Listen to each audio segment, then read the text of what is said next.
ప్రభువునందు అత్యంత ప్రియమైనటువంటి దేవుని బిడ్డలారా, ఇప్పుడు మన ప్రభువును లోకరక్షకుడైన యేసుక్రీస్తు అతి శుభమైన నామమును బట్టి చేరి ఉన్న మీకందరికీ, అలాగే ఈ వాక్యములు వింటున్న ప్రతి ఒక్క బిడ్డలైన వారికి హృదయపూర్వక వందనాలు తెలియపరుస్తూ ఉన్నాను. దేవుని యొక్క మహాకృపను బట్టి జీవమనిచ్చు దేవుని యొక్క వాక్యము అనేటువంటి కార్యక్రమంలోనికి మిమ్మల్ందరినీ కూడా ప్రేమతో ఆహ్వానిస్తూ ఉండగా, మీరందరూ కూడా దేవుని యొక్క వాక్యమును వినడానికి శ్రద్ధ కలిగి, దేవుని యొక్క వాక్యం వినడానికి ఆసక్తి కలిగి, దేవుని యొక్క సన్నిధిలో ఆసక్తితో దేవుని యొక్క వాక్యాహారం కొరకు కనిపెట్టుచున్నప్పుడు, దేవుడు ఈ రోజున మన కొరకు ఏ వాక్యమును సిద్ధపరిచాడో కొద్ది సమయాన్ని పరిశుద్ధ గ్రంథము నుంచి దేవుని యొక్క మాటలు మనం విందాం. పరిశుద్ధ గ్రంథము నుంచి దేవుని యొక్క వాక్య ధ్యాన నిమిత్తము రాజుల మొదటి గ్రంథము 11వ అధ్యాయము 3వ వచనము నుండి 6వ వచనం వరకు ఉన్న వాక్య భాగాన్ని చదువుకుందాం. రాజుల మొదటి గ్రంథము 11వ అధ్యాయము 3వ వచనము నుండి 6వ వచనం వరకు ఉన్న వాక్య భాగాన్ని చదువుదాం. ఆ దైవజనుడు యెహోవా ఆజ్ఞ చేత బలిపీఠమునకు ఈ మాట ప్రకటన చేసెను. బలిపీఠమా, బలిపీఠమా, యెహోవా సెలవిచ్చినదేమనగా, దావీదు సంతతిలో యెషయాను ఒక శిశువు పుట్టెను. దీని మీద ధూపం వేసిన ఉన్నత స్థలము యొక్క యాజకులను అతడు నీ మీద అర్పించెను. అతడు సైన్యములను దహనం చేయును. ఈ బలిపీఠము బద్దలైపోయి దాని మీదనున్న ఉగ్గి వణికిపోవుటయే యెహోవా ఇచ్చు సూచనని చెప్పి, ఆ దినమున ఆ ప్రవక్త సూచన ఒకటి ఇచ్చెను. బేతేలునందున బలిపీఠమును గూర్చి ఆ దైవజనుడు ప్రకటించిన మాట రాజైన యెరొబోము విని బలిపీఠం మీద నుండి తన చేయి చాపి వానిని పట్టుకొనమని చెప్పగా, అతడు చాపిన చెయ్యి ఎండిపోయేను. దానిని వెనుకకు తీసుకొనుటకు అతనికి శక్తి లేకపోయేను. మరియు యెహోవా సెలవు ప్రకారము దైవజనుడిచ్చిన సూచన చొప్పున బలిపీఠము బద్దలు కాగా ఉగ్గి దాని మీద నుండి వణికిపోయేను. అప్పుడు రాజు, నా చెయ్యి మునుపటి వలె బాగుపడినట్లు ఈ దేవుడైన యెహోవా సముఖమునందు నా కొరకు వేడుకొనమని ఆ దైవజనుడు బ్రతిమలాడుకొనగా, దైవజనుడు యెహోవాను బ్రతిమలాడుకొను గనుక రాజు చెయ్యి మళ్ళా బాగయ్యి మునుపటి వలె ఆయను. చిన్న ప్రార్థన చేస్తూ వాక్యం నేర్చుకుందాం. మమ్మలను శాశ్వతమైన ప్రేమతో ప్రేమిస్తూ మా కొరకు ప్రాణం పెట్టిన దేవా, మీకు లెక్కలేని వందనాలు, స్తోత్రాలు. గత కాలమంతా నీ సజీవమైన రెక్కల చోటును భద్రపరిచి ఈ శుక్రవారం ఉపవాసమైన మొదటి సన్నిధిలో మేము చేరి మీ వాక్యంలో ధ్యానం చేస్తూ ఉండగా, మీ పక్షంలో నిలబడి నీ దాసుని శిలువ చోటును మరుగుపరిచి ఏడంతరాత్మ శక్తి అభిషేకించి బలపరిచి నీ దాసుని నోట నీ మాట నుంచి మాతో సూటిగా మాట్లాడించు ఉండగా, వెనకలుగు చెవి గ్రహించగల మనస్సు, లోబడి అనుసరించి నడిచేటువంటి మనస్సు మీరు అనుగ్రహింపజేసి నీ నాకడుగు ఆయుధపరిచి నీ మహిమ కార్యంలో పొందుకుని కృపను దయచేయమని మా ప్రభువును రక్షకుడైన యేసు నామములో ప్రార్థించి వేడుకొనుచున్నాము పరమ తండ్రి, ఆమేన్. ప్రభువునందు అత్యంత ప్రియమైనటువంటి దేవుని బిడ్డలారా, ఈ యొక్క చదువుబడిన వాక్య భాగమును బట్టి మనం ఆలోచన చేసినప్పుడు, ఈ రోజున దేవుడు మన కొరకు సిద్ధపరిచిన వాక్య అంశము ఏమయ్యదంటే, ఎండిన దానిని చిగురింపజేసే దేవుడు, ఎండిన బ్రతుకును చిగురింపజేసేటువంటి దేవుడు అనేటువంటి అంశాన్ని ఈ రోజున దేవుడి యొక్క వాక్యముగా మనం నేర్చుకున్నాం. దేవుని బిడ్డారా, ఈ రోజు మనం చూస్తూ ఉంటే ప్రతి ఒక్కరు ఇంచుమించుగా ప్రతి ఒక్కరి యొక్క జీవితంలో ఎండిపోయినటువంటి స్థితి అనగా వారి యొక్క జీవితంలో పచ్చదనము లేకపోవడం మనం చూడగలుగుతూ ఉన్నాం. అనగా కొందరు జీవితాలు పచ్చదనంగా కనపడుతూ ఉన్నాయి, కొందరు జీవితంలో ఎండినటువంటి స్థితి అనగా ఆశీర్వాదమైనటువంటి పరిస్థితి వారికి కలిగినటువంటి స్థితి కూడా ఈ రోజున అనేక మంది ఉన్నారు. ప్రతి ఒక్కరు కూడా ఎండిపోయిన స్థితిలో ఉండడానికి ఇష్టపడట్లేదు, కానీ ప్రతి ఒక్కరు కూడా పచ్చదనం అనగా ఆశీర్వాదకరమైన జీవితంలో పొందుకోవాలని, దేవుని యొక్క గొప్ప కార్యములు చూడాలని ప్రతి ఒక్కరు కూడా ఇష్టపడుతున్నారు. దేవుని బిడ్డారా, ఇక్కడ ఈ రోజున మనం చదవబడే ఈ యొక్క వాక్య భాగంలో మనం ఆలోచన చేసినప్పుడు యెరోబోము అనేటువంటి వ్యక్తి మనకి కనపడుతూ ఉన్నాడు. రెండవది దైవదాసుడు కనపడుతూ ఉన్నాడు. దేవుని యొక్క దాసుల పేరు అక్కడ రాయబడలేదు, కానీ దైవదాసుడు, దేవుని చేత ఏర్పరచబడినటువంటి దేవుని యొక్క దాసుడు అనేటువంటి పేరు మాత్రము అక్కడ రాయబడి ఉంది. దేవుని బిడ్డారా, దైవదాసుడు అనేటువంటి మాట చాలా సందర్భాల పరిశుద్ధ గ్రంథంలో అతి తక్కువ సార్లు రాయబడి ఉంటుంది. దేవుని బిడ్డారా, అనేక మంది సేవకులు ఉన్నారు, అనేక మంది దైవజనులు ఉన్నారు, అనేక మంది ప్రవక్తలు ఉన్నారు. అయితే దైవదాసుడు అనేటువంటి మాట బహు కొద్ది మందికి మాత్రమే రాయబడి ఉన్న. దేవుని బిడ్డారా, అయితే ఇక్కడ చూసినప్పుడు యెరోబోము ఎవరు కుమారుడు అన్న ఆలోచన చేస్తే నాబాతు కుమారుడు. ఇతడు నాబాతు కుమారుడు దేవుని చేత ఏర్పరచబడి అతను గొప్ప రాజుగా దేవుడు చేసినప్పుడు అతడు బేతేలు యొక్క ఆ యొక్క పట్టణంలో, బేతేలు యొక్క గ్రామంలో ఒక దేవుని యొక్క మందిరమును నిర్మించి ఆ మందిరములో దేవుని ఆరాధన చేయడానికి, దేవునికి దహన బలులను అర్పించడానికి దేవుని యొక్క దాసులను ఏర్పాటు చేసి ఆ బలిపీఠం మీద ఏర్పాటు చేయబడినటువంటి దాసులను ఏర్పాటు చేశారు. ఏర్పాటు చేసినప్పుడు ఒకానొక దినాన్ని దేవుని యొక్క ఆజ్ఞ పొందినటువంటి వాడు దైవదాసుడు అతడు వేరొక పట్టణంలోకి వెళ్ళవలసి వచ్చింది. దేవుని యొక్క పని మీద దేవుడు ఎలమనే స్థలంలోకి వెళ్ళి అక్కడ దేవుని యొక్క పని సంపూర్తి చేసుకుని మరలా తిరిగి వచ్చే సమయానికి, దేవుని యొక్క బలిపీఠ మీద బలులు అర్పించే సమయానికి దేవుని యొక్క దాసుడి సమయానికి రాలేకపోయినటువంటి సమయంలో యెరోబోము చేసిన పని ఎవడో తెలుసా? ఇతడు రాజు మాత్రమే దేవుడు అభిషేకించాడు, కానీ యాజకుడిగా దేవుడు ఏర్పాటు చేయలేదు.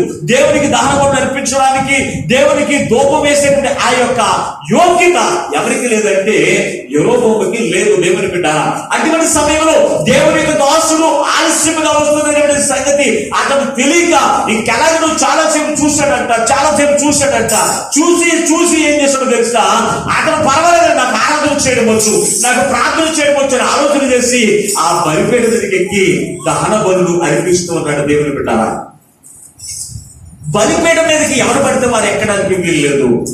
ఈ రోజున చాలా మంది సేవకులు చేసేటువంటి పని తెలుసా?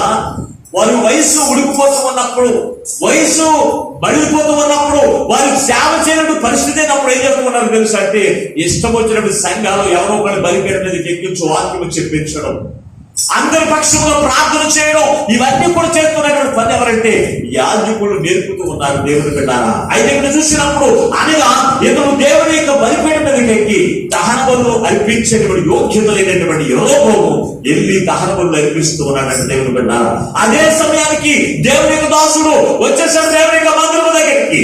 దేవుని యొక్క మందిరం దగ్గరికి వచ్చి గోపం దగ్గర నుంచి చూస్తూ ఉండగానే ఎవరు కనపడుతూ ఉన్నారు తెలుసా? దహన బలులు అర్పిస్తున్నటువంటి యెరోబోము కనపడుతున్నారు. వెంటనే దేవుని యొక్క ఆజ్ఞ, దేవుని యొక్క మాట దేవుని యొక్క దాసుని దగ్గరికి వచ్చేసి ఏమైనా మాట్లాడుతూ ఉందో తెలుసా?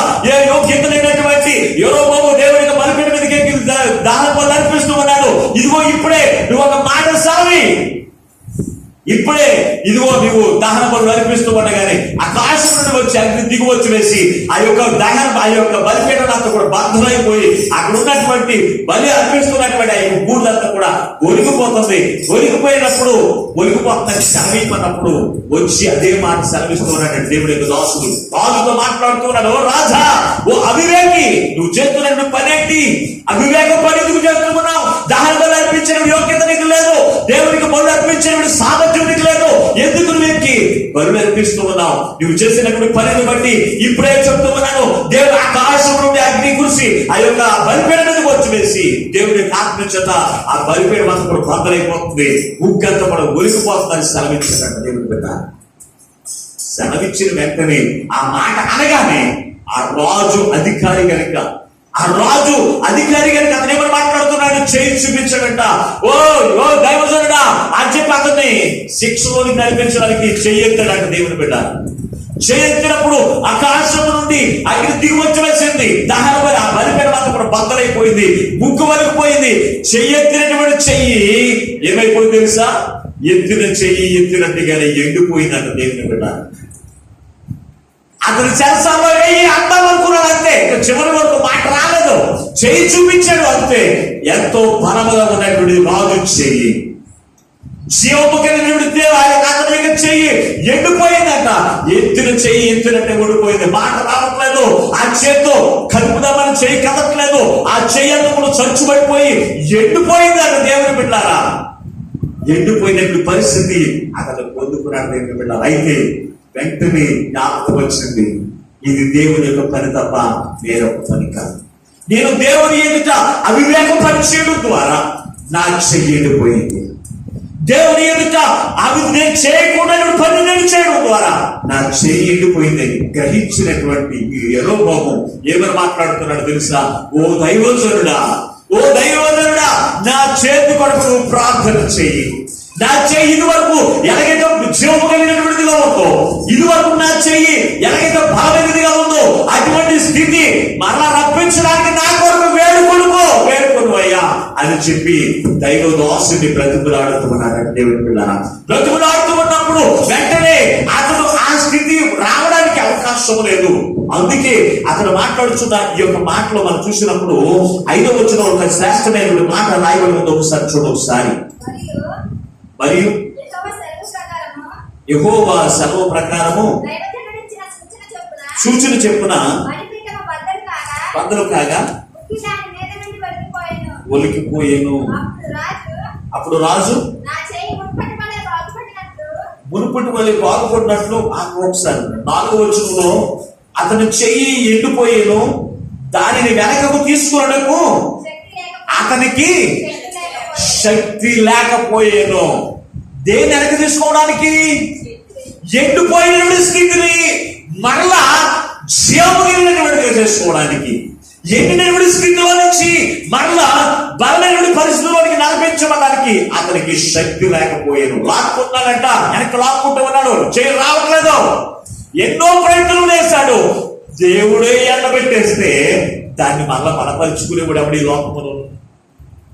ఒక్కసారి మీరు ఆలోచించి, ఆ చెయ్యి ఎండిపోయిన పరిస్థితుల నుంచి మరలా దాన్ని వెనక్కి తీసుకోవడానికి అతనికి శక్తి సరిపోలేదు. దేవుని యొక్క శక్తి ముందు మానవుని యొక్క శక్తి ఎంత మాత్రం కూడా సరిపోదు. దేవుని యొక్క శక్తి ముందు దైవుని యొక్క శక్తి, మాతృకుల యొక్క శక్తి ఎవరికి కూడా సరిపోదు.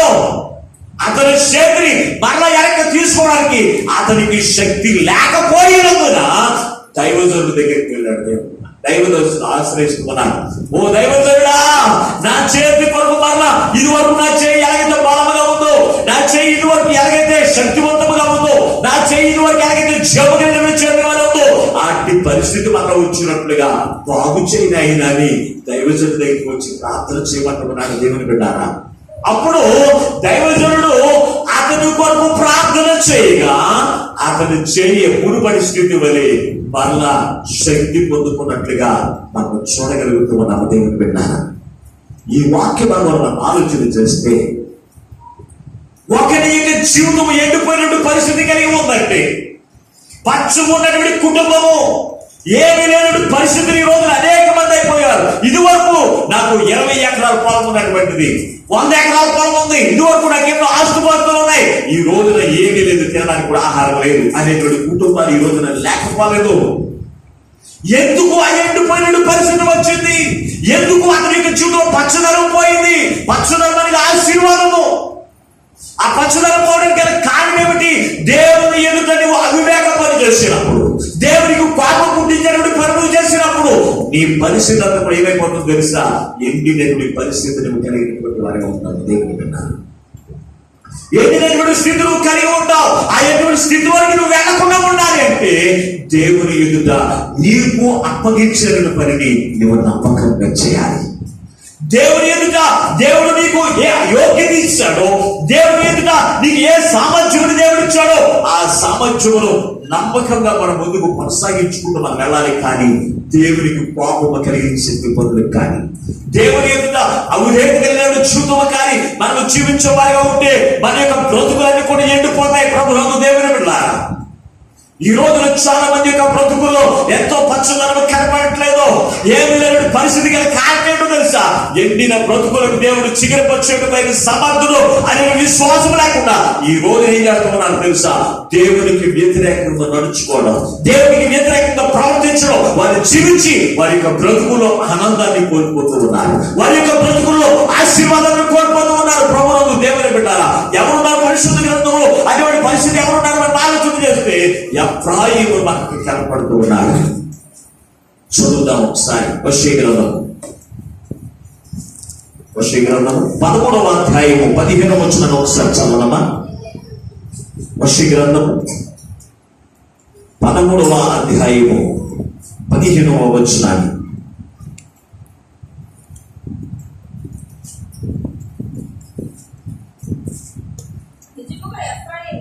నిజముగా ఎఫ్రాయిము తన సహోదరుల్లో ఫలాభివృద్ధి నొందును. అయితే తూర్పు గాలి వచ్చును, యెహోవా పుట్టించు గాలి అరణ్యముల నుండి లేచెను. అది రాగా అతని నీటి బొగ్గలు ఎండిపోయేను, అతని ఓటలు ఇంకిపోయేను, అతని ధననిధులు అతనికి ప్రియమైన వస్తువులన్నిటినీ శత్రువులు కొట్టెదరు. చూడండి ప్రభువునందు దేవుని బిడ్డారా, ఇక్కడ చూసినప్పుడు ఎఫ్రాయిమును గురించి మాట్లాడుతూ ఉన్నాడు దేవుని బిడ్డారా. ఎఫ్రాయిము యొక్క పరిస్థితి దేవుడు ఆశీర్వాదకరమైన చూపులు ఇచ్చాడు. తన సహోదరులందరికంటే వారికి చూపులు పచ్చదనం కలిగిన జీవితమును, ఆశీర్వాదకరమైన జీవితమును, ఆరోగ్యకరమైన జీవితమును వారికి అనుగ్రహించాడు దేవుని బిడ్డారా.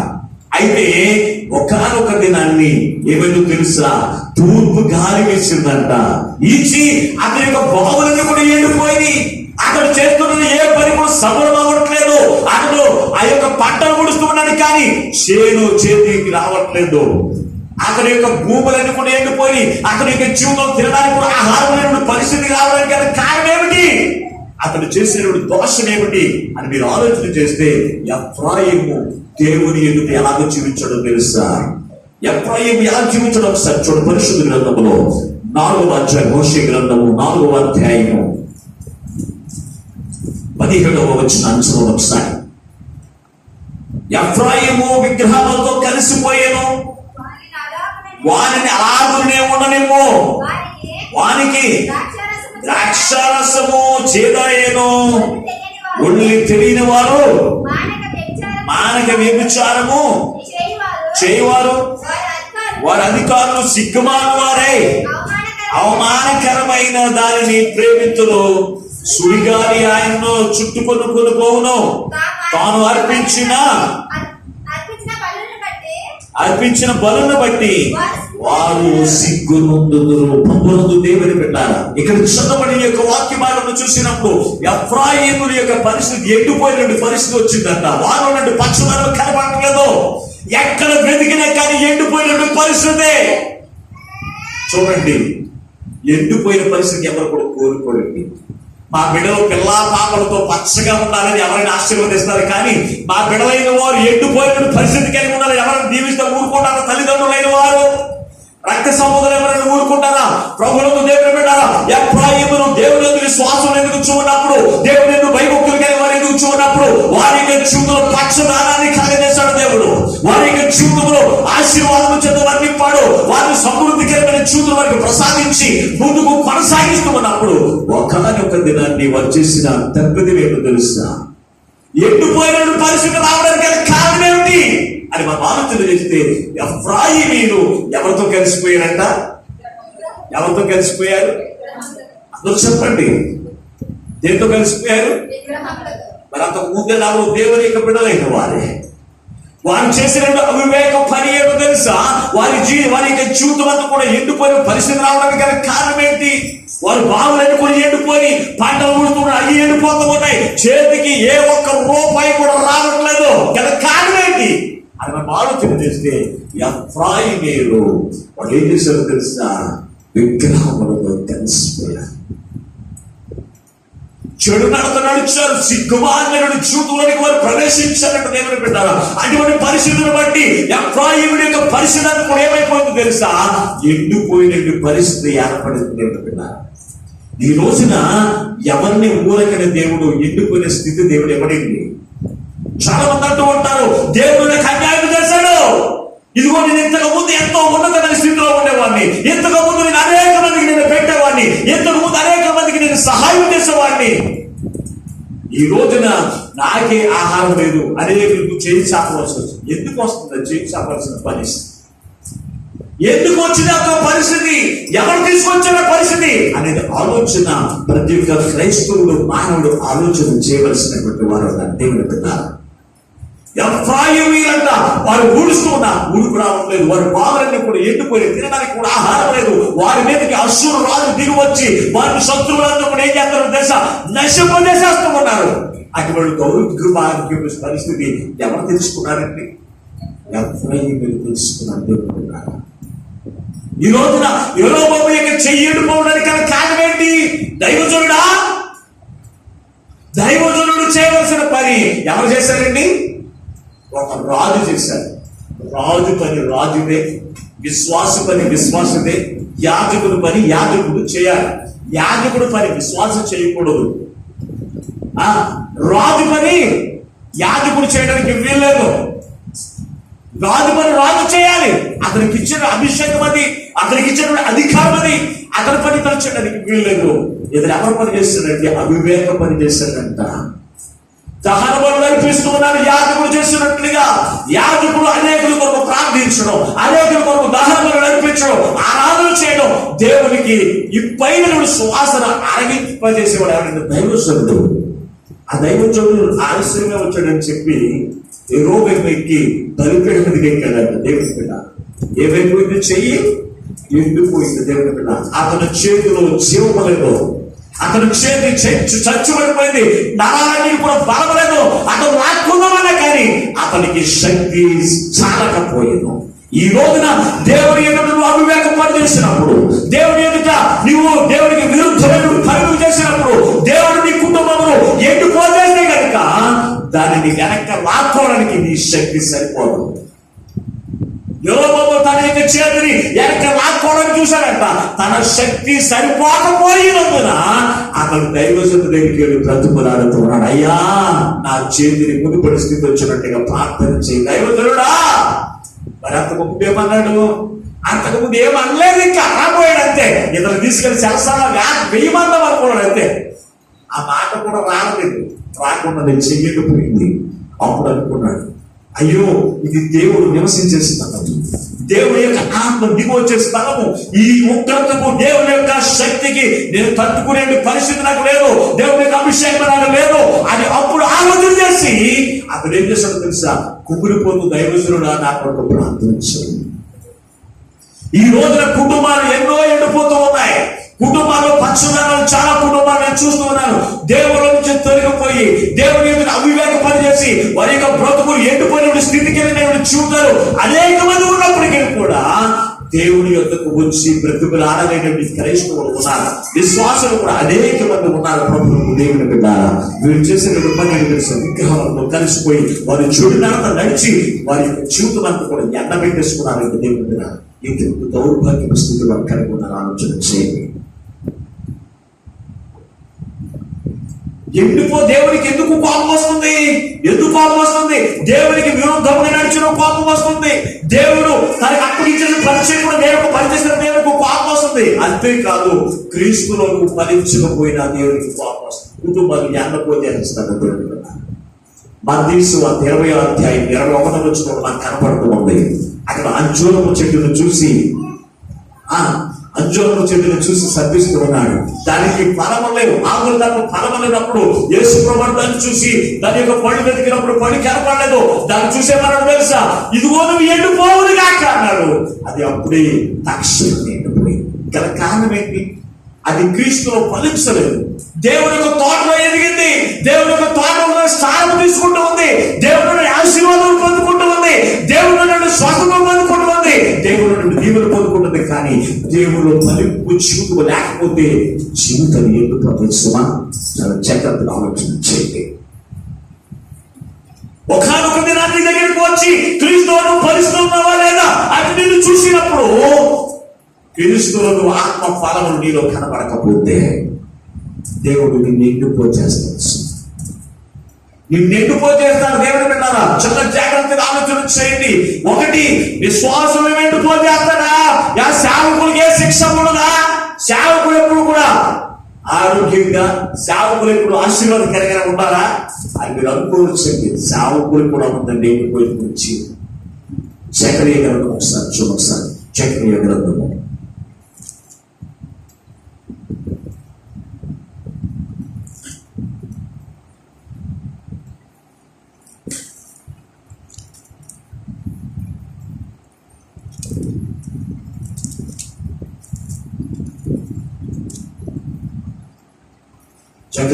11వ అధ్యాయము 17వ వచనాన్ని.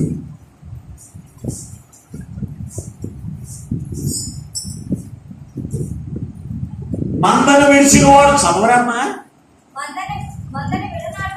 మందను విడనాడు వాడు ఏంటమ్మా?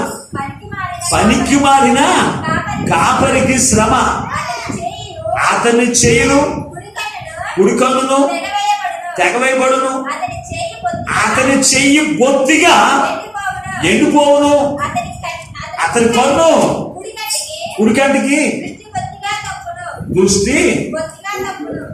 ఎవరికి? కాపరికి. ఎవరికి శ్రమ? ఎవరి చేతులు ఎండిపోతాయి? ఒకటి, విశ్వాసులకి చేతుల గురించి మీకు తెలియపరిచాను. వారు చేయవలసిన పని, యాజకులు చేయవలసిన పని వారు చేసినప్పుడు వారి చేతులు ఎండిపోతూ ఉన్నాయి. క్రీస్తులో ఫలించకపోతే వారి యొక్క చేతులు ఎండిపోతున్నాయి, వారి యొక్క బ్రతుకులు ఎండిపోతూ ఉన్నాయి, వారి జీవితంలో ఆశీర్వాదం కనబడట్లేదు. మూడవది, సేవకులు కూడా ఉన్నారంట. దేవుని పెట్టారా? వీరిని చక్కగా సంబోధించాలి. సేవకుల్ని పనికి మారిన సేవకులు, తమ మందలను విడిచిపెట్టి తిరుగువాడు, తమ మందలను విడిచిపెట్టి తిరుగువాడు పనికి మారిన సేవకుడు. ఈ రోజున దేవుడు నాకు ఒక మందను అప్పగించాడు. ఆ మందను విడిచిపెట్టారో నాకు ఇష్టం ఉండదు. నాకు బలహీనత ఉన్నా, నీరసంగా ఉన్నా, పోయిన వారంలో ఎవరు ప్రార్థనకి రాలేదో వారిని దృష్టిలో పెట్టుకుంటాను. తిన్నంగా వారి గృహంలోకి పెడతానండి. నేను వెళ్ళి వారి గురించి ఎందుకు ప్రార్థన చేస్తారో ఒకవేళ మీరు అనుకోవచ్చు, పాస్టర్ గారికి పని పాట లేకుండా మా ఇంటికి వచ్చేస్తారని మీరు అనుకోవచ్చింది. నేను మీ గురించి రావట్లేదు. దేవుని యొక్క దృష్టిలో నేను పనికి మారిన వాడిగా ఉండడానికి నేను ఇష్టపడినా, పనికి మారిన వాడిగా ఉండడానికి ఇష్టపడను. దేవునికి బలా నమ్మకమైన మంచి దోషులా అనిపించుకోవడానికి నేను ఇష్టపడుతున్నాను. దేవుని బిడ్డ, అందుకే నేను అంత దూరం నుంచి ప్రయాసం మీ దగ్గరికి వచ్చి నేను ప్రార్థన చేసి నేను ఎందుకు వెళ్ళిపోతాను తెలుసా? నేను మీ మెప్పు పొందుకోవడానికి నేను ఇష్టపడను. దేవుని యొక్క మెప్పు కొరకు, దేవుని చేత నేను ఎండిపోయిన పరిస్థితుల్లోకి నేను దిగజారకుండా ఉండినట్లు. ఒకవేళ దేవుని యొక్క మాటలు విడిచిపెట్టి నేను తిరుగుతూ ఉంటే దేవుడు నన్ను ఏమైనా ఎవరితో పోలుస్తున్నాడు తెలుసు? పనికి మారిన వాటితో పోల్చి నా చేతిని కూడా ఎండబెట్టేస్తానంటున్నాడు. దేవుడు ఎటువంటి దౌర్భాగ్యం ఇస్తుందో ఆలోచించండి. ఎండిపోయినప్పుడు పరిస్థితి ఎవరెవరికి ఉంటుందో పరిశుద్ధ గ్రంథంలో రాస్తూ వచ్చాడో ఆయన పరిస్థితి ఎవరికి తీసుకుని వస్తున్నాడో తెలుసా? అంటే ఒకటి, దేవుని యొక్క పనిని, యాజకుడు చేయవలసిన పని ఒక రాజు చేశాడు. అతని జీవితం అంతా కూడా ఎండిపోయింది. అతని చెయ్యి అంతా కూడా ఎండిపోయింది. జీవము లేదు. గురుపడి పరిస్థితి తీసుకుని తెచ్చుకుందామన్నా రావట్లేదు. ఈ రోజు నీ జీవితంలో కూడా దేవుని ఎదుట నువ్వు అవివేక పని చేసినప్పుడు, దేవుని ఎదుట నువ్వు ఫలింపు జీవితం లేనప్పుడు, దేవుని యొక్క పనిని నువ్వు నమ్మకంగా నువ్వు చేయకుండా ముందుకు కొనసాగుతున్నప్పుడు నీ జీవితంలో కూడా ఆశీర్వాదము కనపడదు. నీ జీవితంలో కూడా పచ్చదనము కనపడదు. ఎప్పుడు చూసిన ఎండిన పరిస్థితి, ఆ ఎండిన స్థితిని మరలా నువ్వు చిగిరింపజేసుకుందాం నువ్వు అనుకున్నా కానీ రాదండి. నాది నీ వల్ల కాదు. మరలాది దాన్ని మరలా చిగిరింప చేయాలి అన్న అది ఎవరి వల్ల అవుతుందో తెలుసా? ఎప్పుడు పోజేసినటువంటి దేవుని వల్ల తప్ప మరి ఎవరి వల్ల కూడా కాదు. ఎవరి వల్ల కూడా కాదు. పరిశుద్ధ గ్రంథంలో మనందరికీ తెలిసినటువంటి ఒక కుమార్తె ఉంది. ఆమె పేరు నయోమి. నయోమి అతను దేవునికి సన్నిధిలో పెరిగినటువంటి కుమార్తె. దేవునికి సన్నిధిలో ఉన్నటువంటి కుమార్తె. ఎవరి దగ్గరికి తెలుసా? మోయాబీ దగ్గరికి వెళ్ళిపోయింది. మోయాబీలతో కలిసిపోయింది. ఆమె యొక్క జీవితంలో ఏం కోల్పోయిందో తెలుసా? తన భర్తను కోల్పోయింది, ఇరువురు కుమారుని కోల్పోయింది. ఎంతో పచ్చగా ఉన్న పరిస్థితి, నేనెంతో సమృద్ధి కలదాన్ని వెళ్ళాను, ఇప్పుడు ఏమీ లేని మూడు భార్య స్థితి నాకు వచ్చింది. ఎవరిచ్చలేని మూడు భార్య స్థితి ఆమెకి? ఎవరు తీసుకోమన్నారు మూడు భార్య స్థితి? దేవుడు ఒక పచ్చదనం దేవుడికి ఇచ్చినప్పుడు ఆ పచ్చదనంలో నువ్వు ఎందుకు ఆనందించలేకపోతున్నావు? ఆ పచ్చదనంలో నువ్వు ఎందుకు సంతోషించలేకపోతున్నావు? ఆ పచ్చదనంలో ప్రభుని నువ్వు స్తుతించలేకపోతున్నావు? ఈ రోజు ఆలోచన చేయండి. నయోమి యొక్క జీవితంలో ఆమె కోల్పోయిన దాన్ని బట్టి ఆమె ఎంతో గొడవైపోతూ ఉంది. అక్కడ ఉన్న సహోదరులందరూ అడుగుతూ ఉన్నారు, యామా నయోమి, ఓ మధురమైన విడతారా, ఎలాగున్నావు అంటే, నన్ను నయోమి అనొద్దు, ఏమంటారు? మహారాజు పిలవండి. ఎందుకో తెలుసా? నన్ను దేవుడు నాకు అన్యాయం చేసేసాడు. దేవుడు నాకు అన్యాయం చేసేసాడు. దేవుడు అన్యాయం చేసేసాడు. దేవునికి రెక్కలకి నువ్వు తొలగి నువ్వు సాతానునికి చేతులకి వెళ్ళి ఆ యొక్క అన్యునికి చేతులకు వెళ్ళి అతని జీవితం అంతా కూడా పాడు చేసుకుని తీరని నష్టం తెచ్చుకుని చిగిరింపజేయబడిన జీవితం మూడు బారిన స్థితిలో తీసుకుని ఎవరు? నయోమి కదా. అటువంటి పరిస్థితుల్లో యొక్క కుమార్తెను దేవుడి దగ్గరికి మరలా వచ్చింది.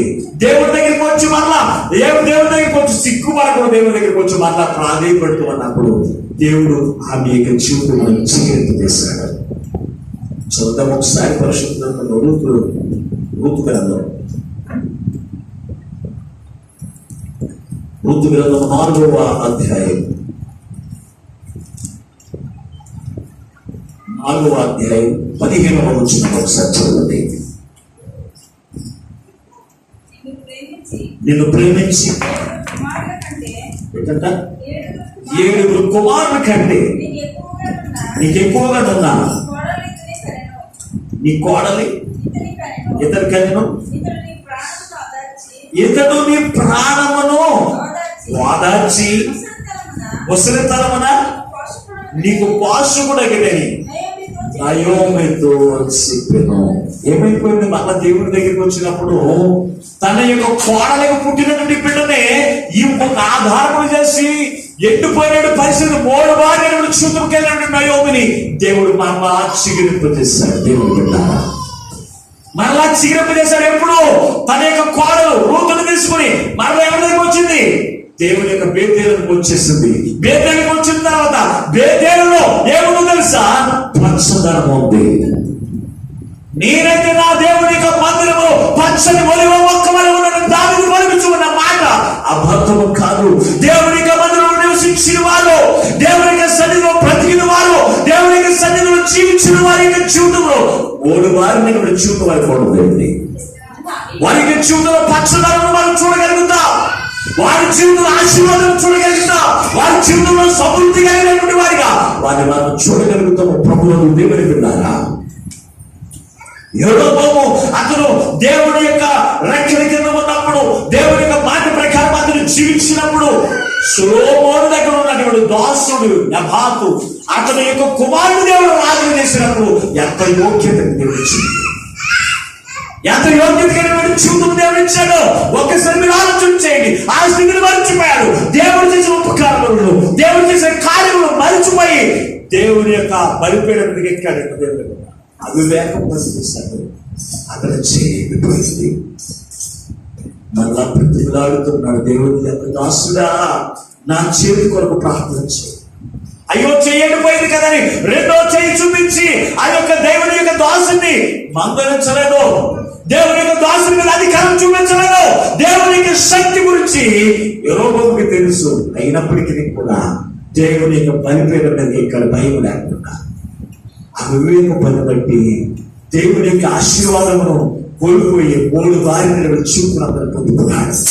ఈ రోజున చాలా మంది దేవునికి అభిషేకం లేకుండా, దేవుని యొక్క తలంపు లేకుండా, దేవుని యొక్క పిలుపు లేకుండా, దేవుని యొక్క ఎన్నిక లేకుండా బలిపీఠం మీదకి ఎక్కి ఆశీర్వాదములకు మొదలు శాపగ్రస్తులైనటువంటి క్రైస్తవులు ఈ రోజున అనేక మంది లోపల ఉన్నారు. అంటే కారణం ఏంటంటే వారి తప్పిదం కాదు, యాజకుని యొక్క తప్పిదం దేవుని పెట్టారు.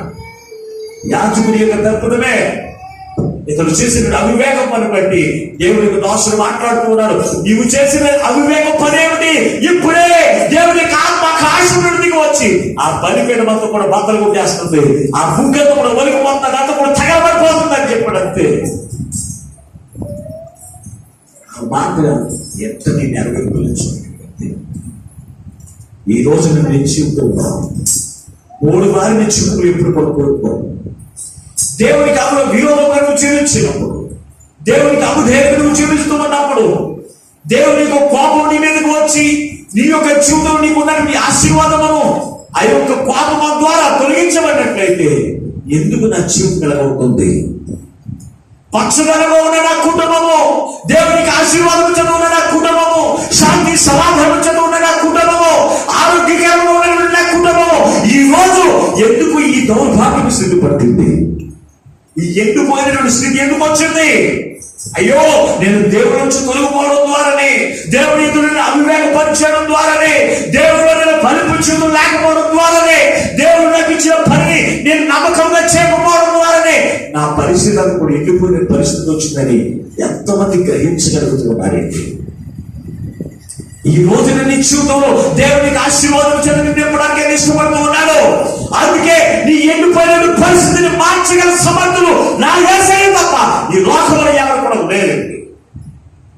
నయోమి అనేకమైన ప్రయత్నం చేసింది, ఎవరైనా నా జీవితం బాగు చేస్తారా, ఎవరైనా నా జీవితంలో చీలింపజేస్తారని ఆమె అనేకమైన ప్రయత్నం చేసింది. కానీ ఆమె శక్తి, ఆమె జీవితంలో బాగు చేసే శక్తి లోకంలో ఎవరికి లేదు. అట్లా సిగ్గు లేకుండా దేవుడి యొద్దకు వచ్చి దేవుని యొక్క సన్నిధిలో ఆయనలో మళ్ళా ఫలించింది, అభివృద్ధి చెందింది, మళ్ళా చిగురించింది. 3 వారిని చూపుని చిగురింపు చేసిన దేవుని యొద్దకు నడిపించబడింది. ఈ రోజు నీ జీవితంలో నువ్వు ఏ స్థితిలో కలిగి ఉన్నావో, నీకున్నవన్నీ కూడా కోల్పోయి నువ్వు ఎండిపోయిన పరిస్థితులు నువ్వు కలిగి ఉండవచ్చు. నీకున్నటువంటి స్థితిని బట్టి నీ జీవితంలో కూడా ఆశీర్వాదం లేదు. ఎప్పుడు కరువు చెంద ఉన్నాను, ఎప్పుడు అప్పులు చెంద ఉన్నాను, ఎప్పుడు కూడా అనారోగ్యం చెంది నేను జీవిస్తూ ఉన్నాను అని అనుకుంటున్నాను. ఈ రోజు నీ జీవితంలో చిగురింపు చేసే దేవుడు నీకున్నటువంటి జ్ఞాపకం చేసుకో. ఆయన యొద్దకు వచ్చి, ఓ దైవమా నా కొరకు ప్రార్థించండి ఒక రోజు అడుగుతూ ఉన్నారు కదా. ఈ రోజున దేవుని యొక్క నీ జీవితంలో ఎండిపోయిన పరిస్థితులు కలిగి ఉన్నప్పటికీ కూడా, ఓ దైవజనుడు నా కొరకు ప్రార్థించండి దేవునికి సన్నిధికి వచ్చి ఎందుకు ఆగలేకపోతున్నా? ఆలోచన చేయండి, ఆలోచన చేయండి. ఎన్ని కోల్పోయినా పర్వాలేదు, ఎన్ని బలహీనత వచ్చినా పర్వాలేదు, ఏ పరిస్థితి రాకుండా పర్వాలేదు, నేను ఇంటి దగ్గరే ఉంటాను, నా జీవితం వెలగే బాగుంది. చాలా మంది బాగుపడడానికి ఇష్టపడండి, చాలా మంది బాగుపడడానికి ఇష్టపడండి. ఒకడున్నాడు గతస్థ కోనేరు దగ్గర, అది 2 సంవత్సరాల నుంచి 18 సంవత్సరాల నుంచి ఉన్నాడట. 38 సంవత్సరాల నుంచి ఎక్కడున్నాడు? గతస్థ కోనేరు దగ్గర కూర్చున్నాడట. బాగుపడే లక్షణం లేదు. చివరి దగ్గర కూర్చుని ఆ యొక్క నీళ్లు దేవదూతల నుంచి ఖండించినప్పుడు ఆ నీళ్ళకి ఎలా దొరలేదంటే చాలు బాగుపడిపోయేవాడు. సాకులు చెప్తూ ఉన్నాడు, ఈయన బాగుపడే లక్షణం అతను లేదు, అందుకే ఘోరంగానే ఉన్నాడు. అనేక మంది వస్తున్నారు, బాగుపడతానే ఉన్నారు. ఈ రోజున క్రైస్తవులు అనేకమైన సంవత్సరాలు ఉన్నా కానీ, అనేకమైన సంవత్సరాల నుంచి దేవునికి సన్నిధిలో ఉన్నా కానీ క్రీస్తులో ఫలించగా, క్రీస్తులో అభివృద్ధి చెందగా, క్రీస్తులో ఆశీర్వాదం పొందుకోలేని జీవితంలో చాలా మంది కలిగి ఉన్నారు. ఈ రోజున కొత్తగా వచ్చిన వారు దేవునికి రావడం, దేవుడు నా పట్ల కార్యం జరిగించాడు. ఈ రోజు కొత్తగా వచ్చిన వారు దేవుడికి రావడం, దేవుడు నన్ను బాగు చేస్తాడు, నేను దేవుడికి వచ్చాను, నాకు ఈ గొప్ప కార్యం జరిగించిందని అందరూ సాక్ష్యమని ఎందుకు చెప్పుకుంటూనే ఉంటున్నారు. కానీ నీ విశ్వాసం మారలేదు. ఎండిపోయిన స్థితి నాకు బాగుంది కదా అని ఆ ఎండిన స్థితిలో నేను కూర్చుని ఉంటున్నావేమో దేవుడున్నారా? ఈ రోజు దేవుడు నీ ఎండిపోయిన పరిస్థితిని చిగురింపచేయడానికి ఆయన ఇష్టపడుతున్నాడు. నీ ఎండిపోయిన బ్రతుకును మరలా చిగురింపు చేసి క్రీస్తుని బట్టి ఆనందించినప్పుడు ధన్యత దేవునికి ఇవ్వడానికి ఆయన ఇష్టపడుతూ ఉన్నాడు కనుక ఈ రోజు నీతో మాట్లాడుతున్నాడు. దేవుని బిడ్డలారా, ఈ రోజు నీ దేవునితో మాట్లాడుతున్నాడు.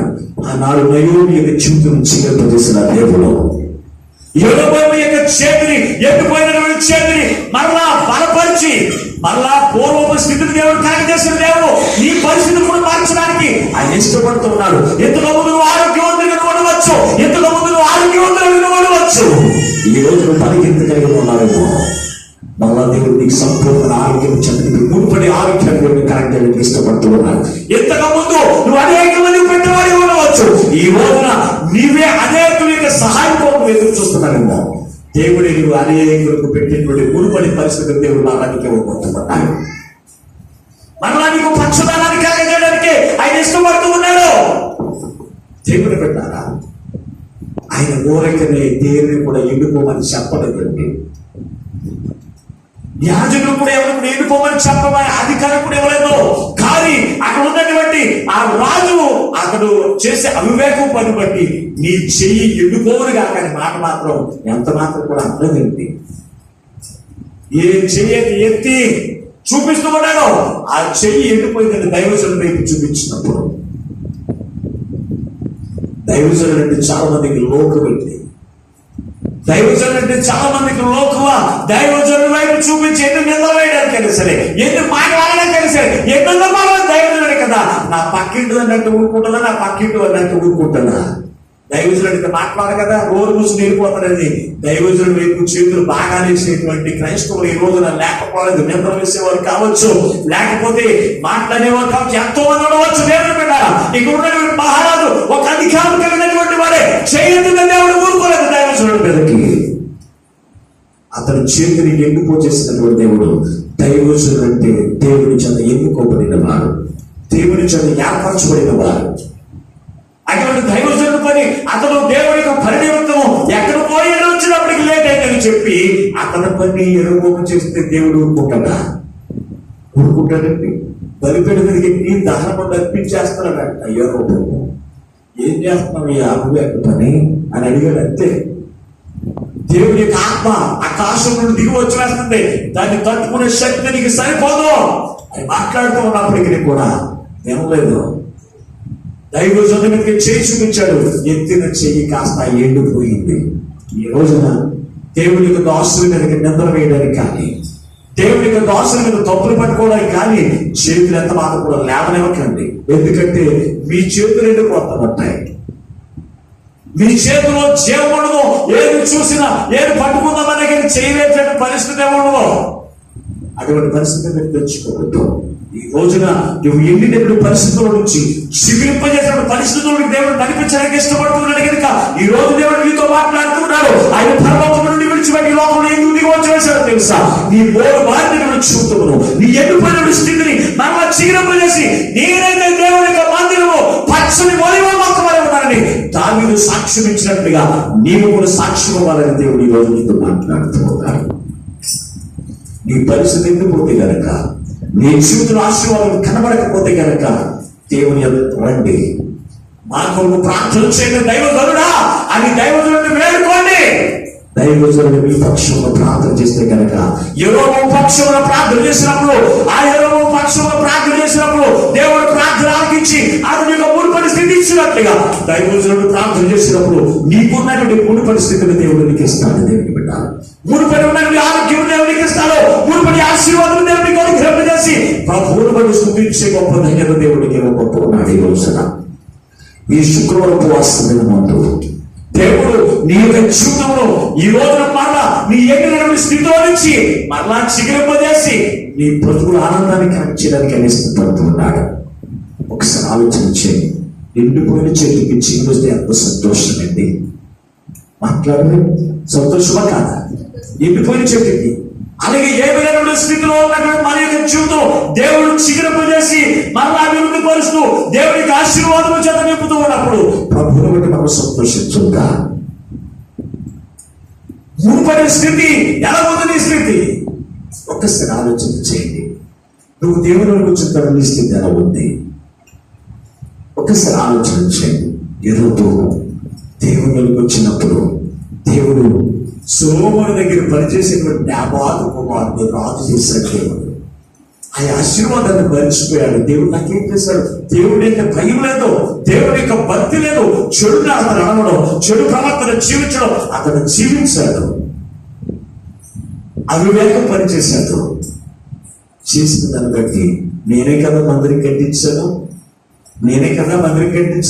నేను వెళ్ళి ప్రార్థన చేయకూడదా, బలిపేయకూడదా అనుకున్నాడు. దేవుని బిడ్డ యోబు సేవకులు ఇచ్చిన దేవుడు ఎదుర్కొన్నటువంటి సేవకుల్ని నెబాతు కుమారుడైనటువంటి యెరోబోము ద్వారా ఏర్పాటు చేయబడ్డాడని అనుకుంటున్నాడు. కానీ ఇతను దేవుని చేత ఏర్పరచబడినటువంటి దైవ దాసుడు అనే సంగతి మర్చిపోయాడు. నేను కట్టించిన మందులలో నేను బలిపెట్టాకపోదని ఎక్కాడు. ఏమైపోయాడు? ఆశీర్వాదములకు బదులు శాపాన్ని తెలుసుకున్నాడు. ఈ రోజున శాపగ్రస్తులుగా ఉండడానికి దేవుడు మిమ్మల్ని ఏర్పాటు చేసుకోలేదు. శాపగ్రస్తులుగా ఉండి దేవుని చెంత ఎండిపోలేసిన పరిస్థితుల్లోనికి మిమ్మల్ని నడిపించడానికి నేను ఏర్పాటు చేసుకోలేదు. యెరోబోము స్థితి ఎత్తిపోయింది. ఎఫ్రాయిము యొక్క స్థితి కూడా ఎండిపోయింది. సమృద్ధి చేత సహోదరులందరికంటే యాకోబు కుమారులు అయోగ్య ఉన్నటువంటి యోసేపు యొక్క కుమారులు ఈ ఎఫ్రాయిము ఆశీర్వాదము చేత నింపబడినటువంటి కుమారుడు. అయినప్పటికీ కూడా అతను అవివేకపడి విగ్రహములతో కలిసిపోయాడు. తన స్థితి అంతా కూడా ఎండిపోయింది. తన బాధలను ఎండిపోయి ఏ పని చేద్దామన్నా ఒక్క రూపాయి రావట్లేదు. ఏది ఊరుదామన్నా పంట చేతికి రావడాలి. తినడానికి ఆహారం లేదు. ఎండిపోయింది జీవితం. గల కారణం ఏంటి? దానితో కలిసి సత్తులైన అక్షులు రాజుని వారి మీదకి పంపించారు. వారిని నాశనం చేస్తూ ఉన్నాడు.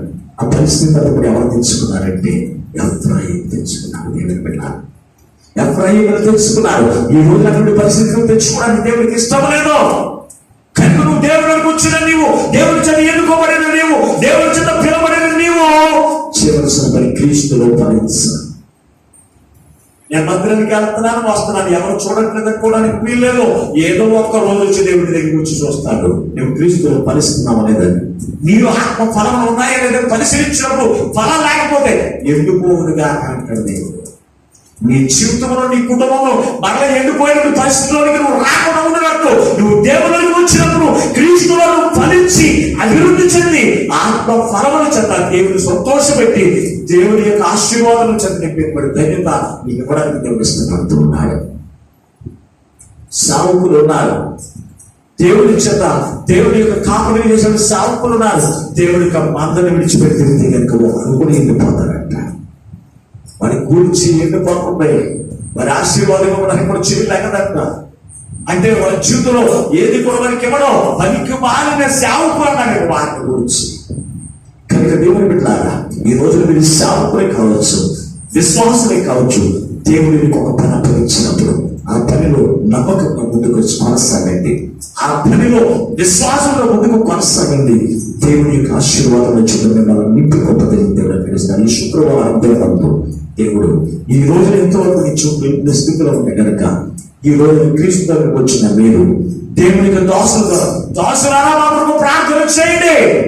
నా పరిస్థితి బాగోలేదు, నా స్థితి బాగోలేదు, నా ఆరోగ్యం బాగోలేదు, నా కుటుంబంలో శాంతి లేదు, సమాధానం లేదు, ఎండిపోయిన స్థితి మేము కలిగి ఉన్నాం. ఈ రోజు నన్ను జీవించడానికి నేను ఇష్టపడుతున్నానయ్యా. దేవుని మందిరంలో నేను జీవించి దేవునికి సన్నిధిలో నేను ఆనందించి ప్రభువులో నేను ఫలించాలి, ప్రభువులో నేను జీవించాలి, జీవించిన నేను అభివృద్ధి చెందాలి, క్రీస్తులో నేను ఫలించి క్రీస్తు నుండి ఆనందాన్ని నేను పొందుకునే కోపం దయచేదని ఎందరైతే పరిశుద్ధాత్మ దేవుని అడుగుతారు మనందరికీ అనుగ్రహించి ప్రభువుల నుండి సంతోషంగా సమాధానము, ప్రభువుల నుండి సమృద్ధి చెంది ఆయనే మహిమ పొందుగాక. ఆమేన్. ప్రార్థన చేసుకుందాం. మమ్మల్ని శాశ్వతమైన ప్రేమతో ప్రేమిస్తూ మా కొరకు ప్రాణం పెట్టయ్యా. 3 వారిన జీవితాన్ని చిగురుపరచడం మమచులను దిగువచ్చు వేసి ఈ వాక్యం వింటున్న ప్రతి ఒక్క పిల్లలతో మీరు మాట్లాడి బలపరచడం యేసయ్యా మీకే లెక్కలేని వందనాలు స్తోత్రం. అవును తండ్రి, ఎండిపోయిన పరిస్థితి ఆశీర్వాదాలు కోల్పోయినటువంటి వారు పచ్చదనం దేవుని యొక్క ఆశీర్వాదం చెందింపబడిన వారిని అవును తండ్రి పచ్చదనం ఎందుకు కోల్పోతారో మరణ పచ్చదాన్ని ఎప్పుడు పొందుకుంటారో ఈ వాక్యం ద్వారా ప్రతి ఒక్క బిడ్డలతో మీరు మాట్లాడారు. విన్న ప్రతి ఒక్క బిడ్డలు కూడా విశ్వాసం వచ్చి ఈ వాక్యంలో నెరవేర్చుకుంటున్నాయినా వారి యొక్క ప్రవర్తన, వారి క్రియలు వారి సరివేసుకుంటున్నాయినా అయ్యా మారిపోయిన స్థితి నుంచి మునుపటి స్థితి ఆశీర్వాదకరమైన స్థితిలోనికి, ఆరోగ్యకరమైన స్థితిలోనికి, సమృద్ధికరమైన స్థితిలోనికి నడిపించబడి నీలో నిత్యము ఆనందించి గొప్ప ధన్యత ఈ వాక్యం వింటున్న ప్రతి బిడ్డను కనుగొంపజేసి మీరు మహిమను పొందమని యేసు నామములో ప్రార్థించి వేడుకొనుచున్నాము పరమ తండ్రి. ఆమేన్. ప్రథమ దేవుని బిడ్డలారా, ఈ వాక్యం మేమందరికీ అందరికీ కూడా మరొకసారి భూమిలో తెలియపరుస్తున్నాను. ఈ వాక్యం ద్వారా మీరందరూ బలపరచబడి దేవుల్లో అభివృద్ధి చెందుతూ దేవుల్లో ఆశీర్వాదం చెందబెట్టి ప్రభువుల సంతోషాన్ని దేవుడికి అనుగ్రహించి ఆయన ముఖ్యముగా ఆమె